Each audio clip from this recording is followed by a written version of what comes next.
I think that Akpabio really knows he would have not allowed this Natasha issue to come to the general public. He would have made it an internal crisis which will never see the light of the day outside. It was few hours ago that Senate boss never expected the visitor that they received few hours ago. Goodluck Jonathan boss everywhere. Akpabio couldn't look at this man's face. This man boss everywhere. This is an emotional moment for Natasha because Natasha never expected that Goodluck can come this far for him because both of them have never met before. But come and see what Goodluck did few hours ago. Senate boss, the senators cannot even speak out. I would like guys to stay connected to the end of this video because I'm going to be playing the full video. You will see everything the way it goes. So I would like guys to stay connected. If you can share the video, just do it to share it. Share to different social media platforms. Let it go viral. And if you can share it, just like it, like the video, give it a thumb up so that it will be recommended for us. Just stay connected. I'll come back again. Welcome you back to LAJUPOG Watch TV. I don't have bad news for you today. The home of religious gossip. But you should leave the fight for Mohammed. What is happening in the Christendom? Join now to make sense with LAJUPOG. Hello my great and wonderful viewers, welcome back to LAJUPOG Watch TV. For those of you coming across this channel for the very first time, just do all to click the registration button appearing on your video screen, and at the same time click the notification bell icon so that whenever we drop a new video in few hours time, YouTube will easily let you to know.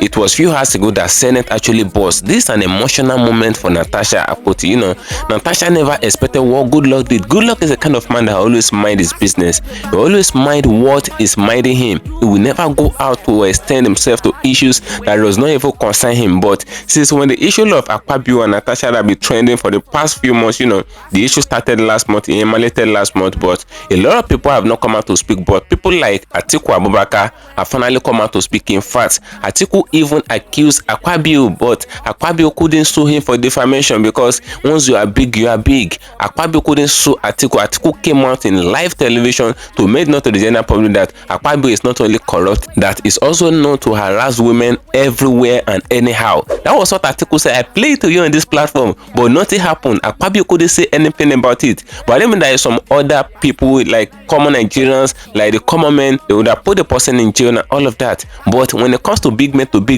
they did not know what to do. Akpabio did not even know what to do based on what Atiku said, and Atiku said it with his full chest without putting water in his mouth. They did not even ask him when he said it. They only asked him, do you think Akpabio is corrupt? He said yes, he's corrupt. That's a corrupt man, and he extended the matter. He said that Akpabio is not only corrupt, but he's also known to be harassing women. That was what Atiku said, and as if that's not enough, Kasala boss few hours ago.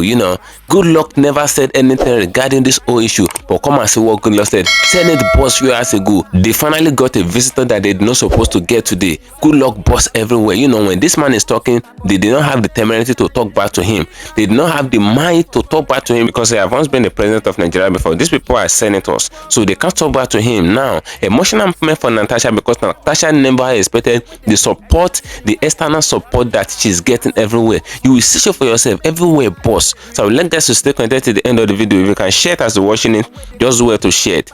Share it to different social media platforms. Let it go viral. Share it. Let a lot of people get to know what is happening as far as Nigeria is concerned. And if you can share it, just like the video, like it, give it a thumb up so that it will be recommended for us. Goodluck Jonathan is a man of peace, and this man is also known to always come out to call a spade a spade. He will not look at anybody's face when he sees a substantial issue. He will always talk about the positive aspect of it, that this is how the issue is supposed to be. He will never be biased in his speech. He will never be biased in his judgment and all of that. The issue of Natasha AKPOTI, almost all the senators in the House of Assembly, good number of them supported Akpabio. They turned their back against Natasha AKPOTI. A lot of them said she did not have evidence, and a lot of them said that she can't be talking to Akpabio the way she actually talked to Akpabio. They said she shouldn't have handled the matter the way she really handled it and all of that. That was what a lot of them said. But Natasha did not get the support of the senators within the Senate House at all. But come and see the external support that these people are giving to Natasha. Even in Kogi Central, his own constituency and all of that, they supported her. And I said that is not enough. Even when the governor of the state is against her, according to what Natasha said, a lot of people support supported her in the constituency, including INEC. INEC also supported her because they asked INEC to recall her. That's to tell you that they want to remove him, but INEC ruled it out. INEC said they cannot recall Natasha, they cannot remove her. So everybody felt that it's only the support of the husband that she's getting, but come and see the external support that Natasha is getting. Goodluck boss out few years ago. Akpabio couldn't say anything. Akpabio couldn't respond to everything. Everywhere boss and Senate. So I will play you the full video the way it goes. You will see everything the way it goes. But first of all, I'll play you the video of OMOYELE Sowore everywhere boss in Abuja few hours ago. Sowore run for his life few hours ago. Moment the police of Tinubu actually occupy everywhere. They chase Sowore and some other protesters and all of that, because according to the report, protest is ongoing in different places in Nigeria now. Operation Occupy Nigeria and all of that, embargo government and all. That's what they're doing now. Police actually chase Sowore. Sowore run in live video everywhere boss, even to the extent that tear gas begins to fly everywhere in different places. And as if that's not enough, hear what Sheon Okinbaloye said. Sheon said it all alongside with Sowore in live TV station. Everywhere is boiling. This is a trending video as far as Nigeria is concerned. And now during the video, you will see what Goodluck said to Akpabio. You will see things for yourself. Everywhere is boiling. These people are not even having respect for anybody again. They just come out to say the way it is. Just stay connected. If you can share the video, share it. If you can share, just like it. Stay connected. I'll come back again. This was a nationwide declaration primarily to restore, free speech to Nigeria. If you have monitored and followed my activities or our activities recently, you see that we've been pulling young Nigerians who are using social media to express themselves from one police station to the other. You saw me in Lagos accompanying a youth corps to the local government inspector's office. You've seen situations where we had to go to court. I myself have faced three major charges of cybercrime. First was in 2019 when Buhari was in power, and then Neduwoko got me arrested and charged, and then the IG of police recently also charged me to court, and which led to the seizure of my international passport for the last 3 months. So we are asking that this particular notorious law be repealed immediately, and then it has no place in a democratic country. But we also had expanded this to allow different units of TIB to campaign and protest over issues affecting them. And the country today is in shambles. A lot of people are complaining of hunger, starvation. You have a lot of illegalities going on in Rivers State. Kogi State was denied of their representation in the Senate. People have no jobs. The shelves are empty, and in view of all of this, the movement decided to start rallying people across the country to fight back, and this is just the beginning of it, by the way. When you say this is the beginning, what do you mean by that? You mean is it day one, or is going to be a series in what you have planned? What exactly do you mean by that? It's a series in what has been planned to have some of these protests, but over time in intensity and volume, these protests will get bigger, because we are very sure that Nigerians are tired of the social, political, and economic conditions that they are confronted with, and the fact that, in all of it, they seem not to have leaders who care about their situation, and they're just going on about thinking about how to grab power and not how people can survive in this country known as Nigeria, their country. But in all of these, is there any of the agitation that is new? It does look to me like you have described exactly what has gone on for years in the country. Is there anything new in what you are agitating about on the streets of Nigeria today? Well, you are saying that if someone is if someone took ill and hasn't been cured of the illness or ailment, we should stop applying medicine so that they can survive. That's what it sounds to me like you are repeating. But just saying that it may not be new, but it is now starting to threaten the existence of the people of Nigeria. You cannot have a country where people have nothing to eat, once people have unemployment on a larger scale. You have some of the worst situations in terms of inflation, and then you tell people, young people, of inflation, and then you tell people, young people who are not been cared for, that they can't speak on TikTok, they can't talk on Twitter, they can't express themselves. You slam on them, pretty much kind of colonial era type of law, which used to be called sedition, is now Cybercrime Act, which was promulgated, by the way, in Kentucky, and if they do, you can throw them in jail for as long as you want. One young person known as Truma spent 50 days in detention until like 2 weeks ago where we got him out because he made a TikTok broadcast that insulted, according to the police, the wife of the president.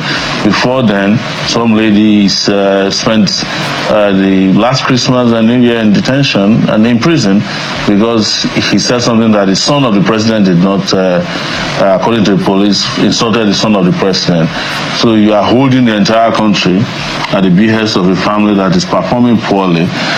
It doesn't matter how long it takes. People are just now fighting back. Maybe you see a more robustly and intense resistance against the culture of oppression in the country, because just as you're having these, people are also very concerned about a lot of things, including electoral integrity in the next upcoming election, because we are now aware that the president of Nigeria doesn't even want to leave power. He has connived with some guys in the National Assembly to ratify a law that will give us what they call a parliamentary system of government in which he will spend 6 years, and that will give him 10 years in power. That is their secret plan. So we're planning our own openly to resist and ensure that we take our country back from these guys who are just running it aground on a daily basis. And where are you getting that story from?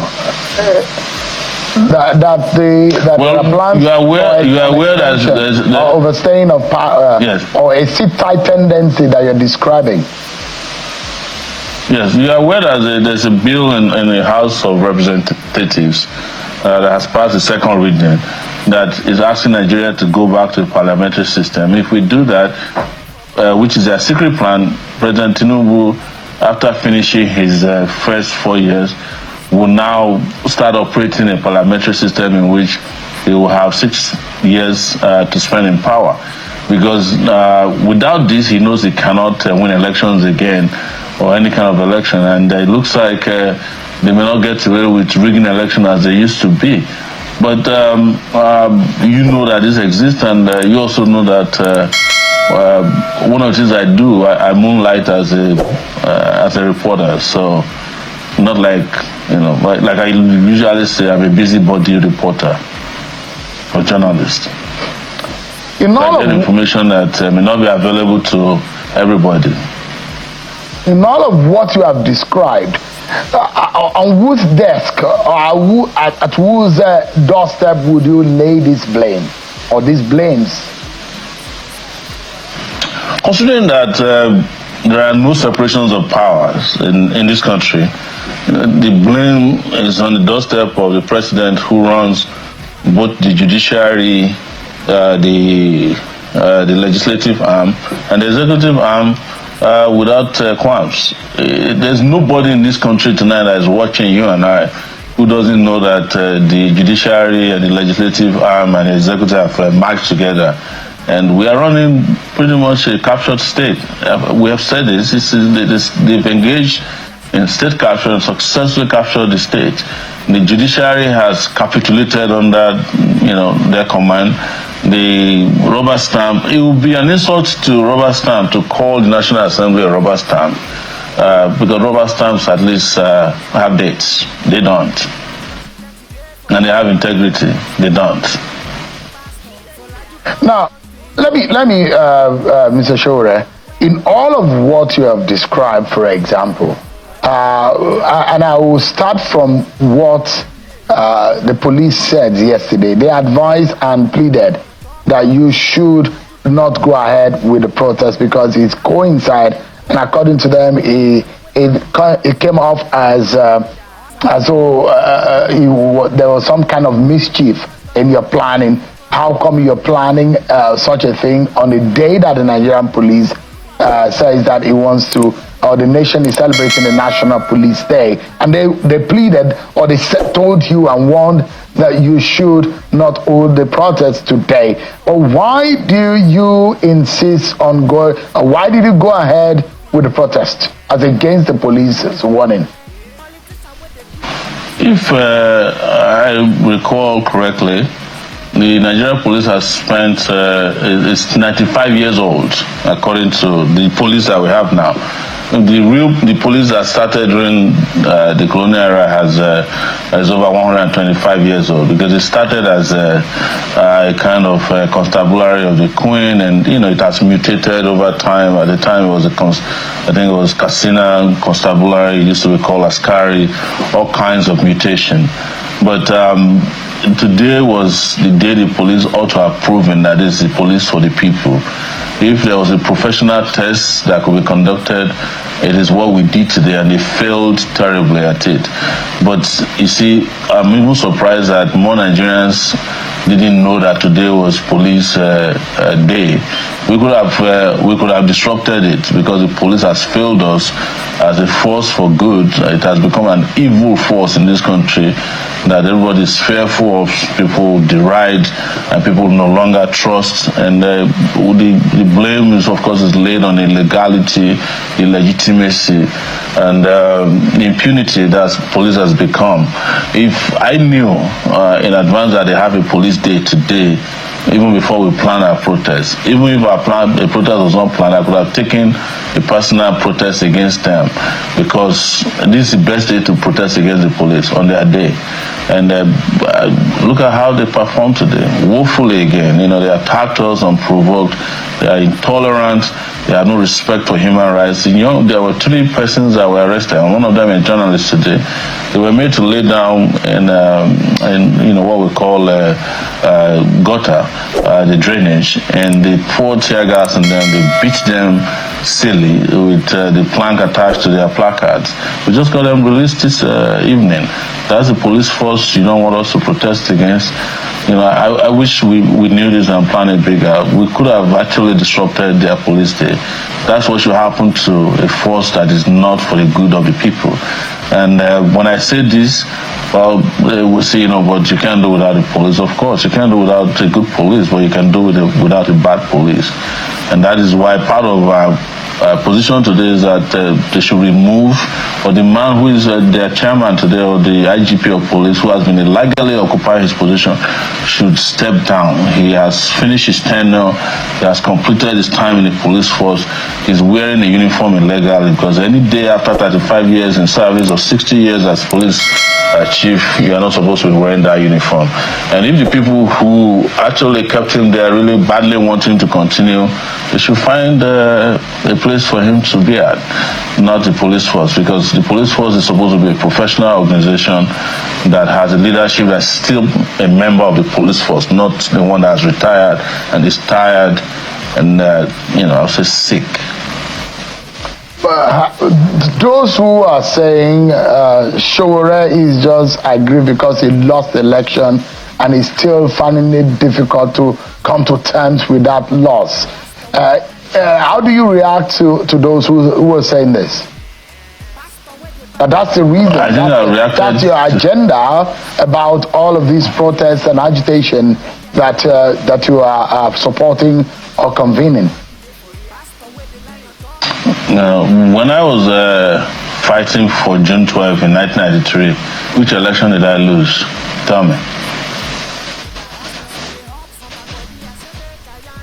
I'm asking you to respond to those who feel that all of these agitations... No, I'm responding to them. Yeah. When I was 21 years old, I fought to restore a mandate of Abiola. You've seen the video. In fact, the only video of me that existed with Abiola was taken by Channels Television. John Momo, your proprietor.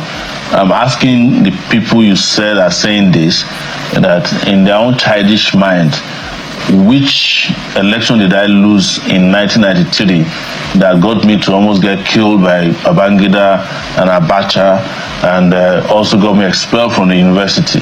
Which election did I lose that I'm bitter about at that time? But are you bitter though, Sowore? Are you bitter about that election? Do you still feel that you probably should be in that office that President Bola Tinubu is occupying? Is that how you feel? No, you see, they didn't have any election in 2023, and I've stated this repeatedly on your show. So you cannot lose something that did not happen. Of course, the reason I contested the election was to win the election. But we were not confronted with an election, we were confronted with a selection. Nobody can defeat a person that is selected in a game that was not played. So we often use, soccer a lot. I'm talking about football because Nigerians are crazy about football. If you go and watch a football match, or you are watching a football match on TV, and the referee tells you at the beginning of the match that the match is not going to hold as planned, that only one side of the team is available to play, and in 45 minutes or 90 minutes they declare a winner when the others were driven away from the side of the game. Would you accept that? Would you really think that's an election? That's why. So that's why I don't understand why people keep talking about the election as if this Bola Tinubu did something spectacular. He won an election, he campaigned, and people voted for him. All of you knew none of that happened. So what are we talking about? Why do you keep calling a selection process an election? Well, we have discussed this repeatedly, that one of the things I would never have done was to remove subsidy on the first day. Yes, I would have removed the corruption that is involved in subsidy, since we have all agreed that corruption has ruined the subsidy regime in the country. I would not have floated the Naira. I've said this before to you on your show. You can just play back everything I said during the election. I am not one of the people who shy away from telling the truth. And there's records of my interview with you in particular, showing that I will not remove subsidy, I will not float the Naira, and I said I will handle the monetary department in such a way that Nigeria will be able to build its base, power base particularly, because no matter what you say about Nigeria today, there is no amount of rigmarole, there's no amount of passion, of organizing that can put Nigerian economy together without putting the basics together, producing. We will have to have power, energy to be able to produce, and you have to be able to put an infrastructural project in place that get people employed and build the country. You have to invest in education. Those are the things I would have done. I said to you, I will not give student loans. I'll be giving them grants so that they don't have to deal with thinking about how to pay back these loans. I've been in a country that was giving student loans to people. I'm still owing loans to America that I borrowed almost 20 years ago when I attended Columbia University. I know how depressing it is not to be able to pay back your loan and then have to be doing things you shouldn't be doing because you're owing loans. But here you are subsidizing loafers, people who do nothing for you, and the ones that need a future that can build the country, you're asking them to stay in a state of peonage.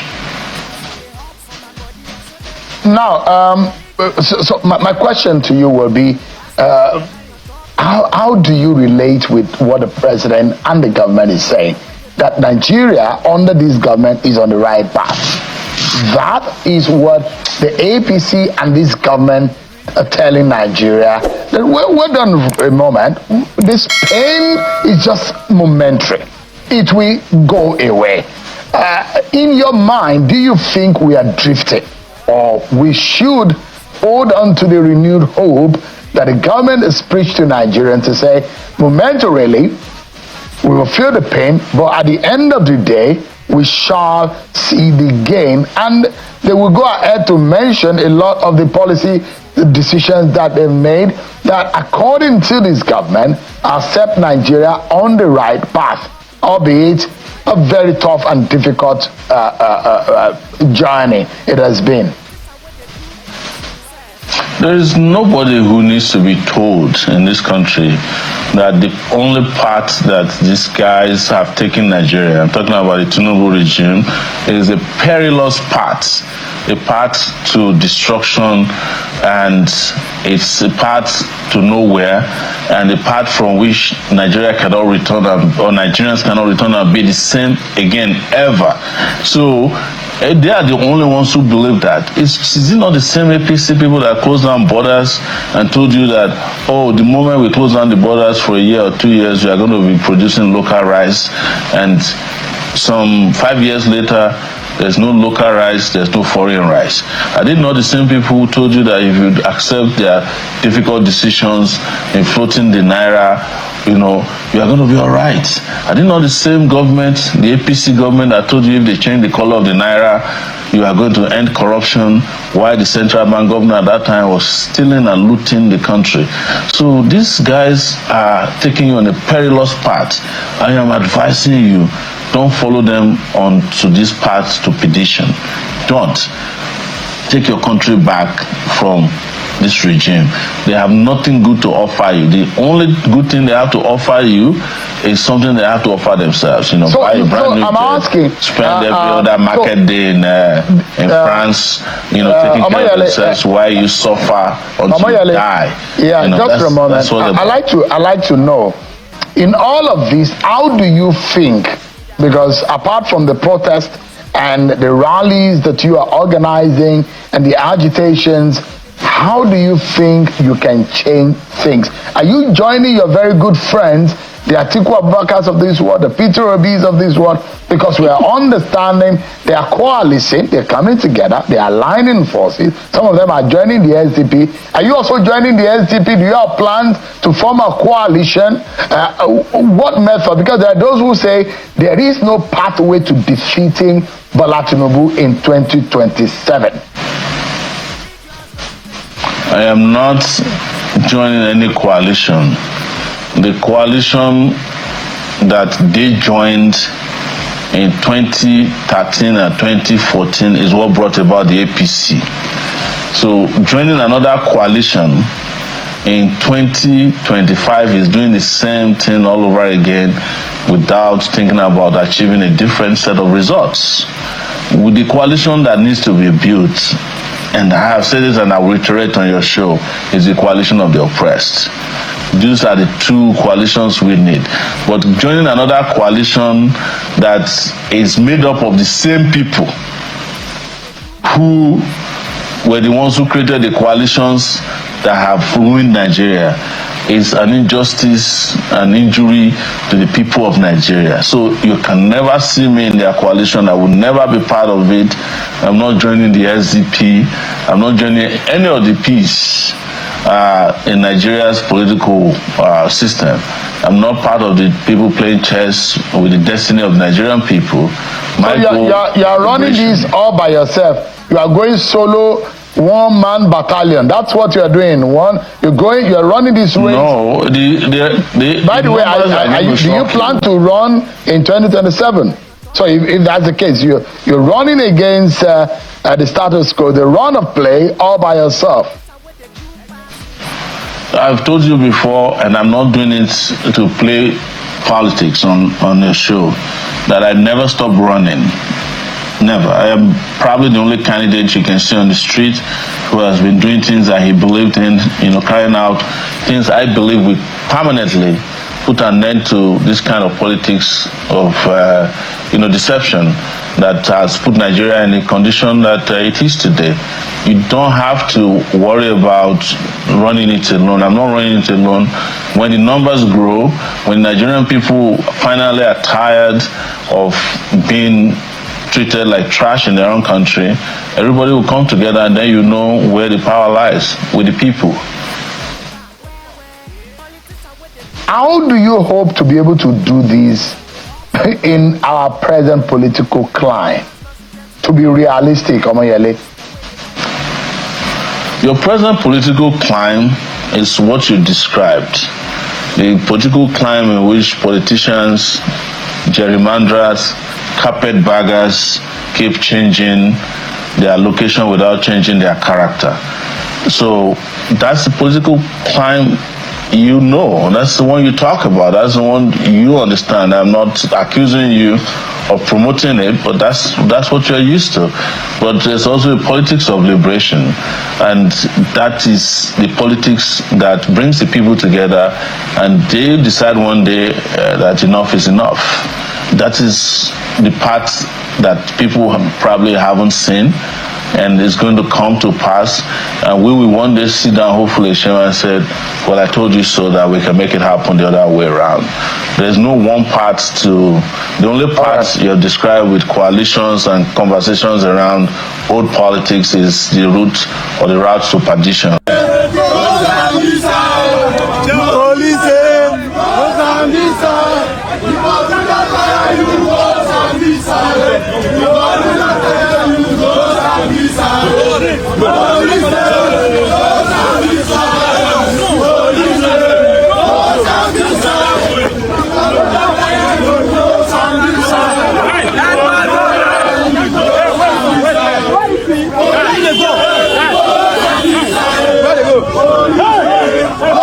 Action! Take it back! Action! Take it back! Action! Take it back! Action! Take it back! Action! IGP! Must go! Take it back! Action! Must go! Take it back! Must go! Take it back! Must go! Take it back! Action! Must go! Must go! Take it back! Action! Action! Take it back! Action! Tinubu! Action! Illegal! Action! Action! Yes! Greatest Nigerian people! Great! Greatest Nigerian people! Great! Greatest Nigerian people! Great!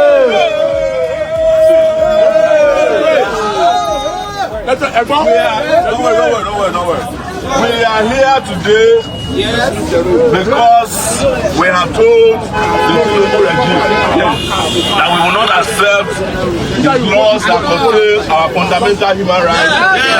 We express ourselves. Now, the police are aware that we have a march today. They said they have their own program today as well. But we have told them that their program cannot stand in the way of our own march. And we have told them that we are going to the National Assembly. If they like, let them mobilize and join us. In fact, we have told policemen in Nigeria that it is time for the police and the people to work together so that they can improve their own life conditions as well and their working conditions. Nigerian policemen are the worst paid in the world, but they keep killing the same people who are fighting for them. We are not going to accept that anymore. While we are here, Tinubu is busy enjoying himself in France. We are not going to stay back in our country while an accepted president is censoring our rights. We have told them also that the IGP of police that is leading the program today at Eagle Square is an illegal IGP of police. He must leave after 60 years. You must go! Of being in power. That is the essence of our march today. Nobody can stop an idea whose time has come. Nobody can stop an idea whose time has come. As we are having this march today, it's happening in Lagos as well.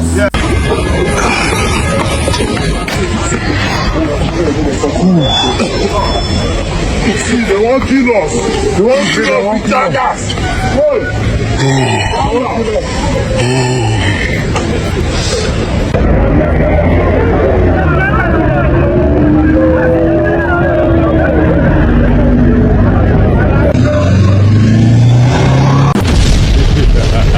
Thank you for staying connected, my great and wonderful viewers. You can hear what Sowore said in that very video.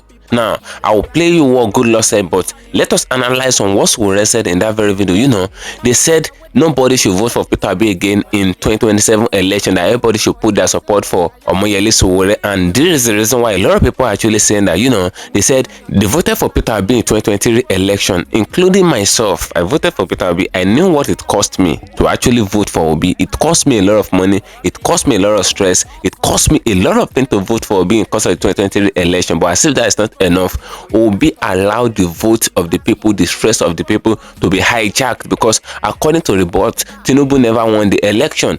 Everybody know that it was Obi that actually won the election. We saw the drama that took place in course of the election, how INEC actually did their magic, but Obi already knew that the judicial system of Nigeria is already hijacked, because a lot of Nigerians that are not even politicians, they are aware that justice is not more in the judicial system. As far as the politics of Nigeria is concerned, they know that the judicial system is a democratic party, which is APC, and if you are not in that party, you cannot seek justice. So for Obi to just come out to say that he believes in the judiciary and all of that, it makes a lot of Nigerians to calm their nerves, because a lot of Nigerians were saying that they wanted to occupy all the INEC office all over Nigeria when they noticed that INEC carried the winner of the election to Tinubu and all of that. But Obi stopped them, and I said that's not enough. The vote of the people, the stress of the people, the sweat of the people, a lot of people lost their life in course of the election. Some people were stabbed in course of the election. Come and see blood everywhere. But with everything, Obi left the winning to Tinubu, and Tinubu is enjoying everything at the moment, and is putting people in multidimensional poverty as far as Nigeria is concerned. So it is Obi indirectly that is putting Nigerians in poverty, because Nigerians never voted for Tinubu. They voted for this man, but Obi couldn't fight for it. Now tell me, how are people going to vote for this same man in 2027? Tinubu is very, very strong as far as Nigeria is concerned now. The Tinubu that is there now is stronger than the Tinubu that we knew in 2023, because he's in power already. Now tell me, will they still vote for Obi? Will they still waste their time to vote for Obi, and Obi will not be able to defend the vote again? That's to tell you that Tinubu will still rule in 2027 if they should vote for Obi again. So that's why a lot of people are saying that they need to vote for Sowore, because they know that this man have the capacity to deal with all Nigerian politicians, to deal with the corrupt politicians, and to fight his way into that power. They know that this man have the capacity, so they wanted to give all their votes in 2027 to him. So look at the questions that SEUN was actually asking him in that very interview that I just finished watching. You can see everything, even for the protests and everything. So Sowore always come out to protest with the oppressed. He will always come out to protest with the common man. He will always shout for hunger among the protesters and all of that. He will always be in street taking tear gas with his eyes with the protesters. But have you ever seen Peter Obi protesting and all of that? The next place you see Peter Obi is in churches. Is it church that want to solve the problem of Nigeria and all of that? Those are the questions that a lot of people are asking. Now, looking at your video screen, see what Goodluck actually said regarding the whole matter, regarding everything, regarding Natasha and Akpabio and all of that. Look at what Goodluck said. This man said it all in this very tweet. And there is a tweet made by Goodluck allegedly, because he never come out to use his mouth to say it, but everything is alleged. We don't really know, maybe he really wrote it by himself or all of that, because a lot of people actually clone people's accounts on Twitter and all of that. So we don't really know the authenticity, because a lot of people know that Goodluck is a man of credibility and is a man that is very reputable. So it is until Goodluck say it with his mouth. What people are writing out there in the name of a particular politician is not to be trusted, and all of that is until he say it with his mouth. But you can see everything on your video screen. So I'd like us to drop your opinion in the comment section of this video regarding everything that is happening as far as Nigeria is concerned. You know, the police brutality that took place in course of the protests and all of that, because the police said that they were having a kind of celebration or jubilation or anything that they were doing, or anniversary that they were doing yesterday. They were not supposed to be around the protest ground, but unfortunately police came to the protest ground and they brutalized a lot of protesters in Port Harcourt, in Lagos, in Abuja, and in different places. So drop your opinion in the comment section on this video, as I'm gonna dedicate another 10 for you and share. Follow me on my social media handles on Facebook at LAJUPOG TV and LAJUPOG Entertainment, and on Instagram at LAJUPOG. Guess what, guys? See you in my next video. Bye for now. I see the hot for my body, I say make I yarn you. Religious gossip plenty day for body, day for year. Pastor with the line on top, be pastor. For LAJUPOG Watch TV. Pastor with the back, where politician with the do pass himself. Corrupt leader, all the while you waiting for church. All as LAJUPOG Watch TV.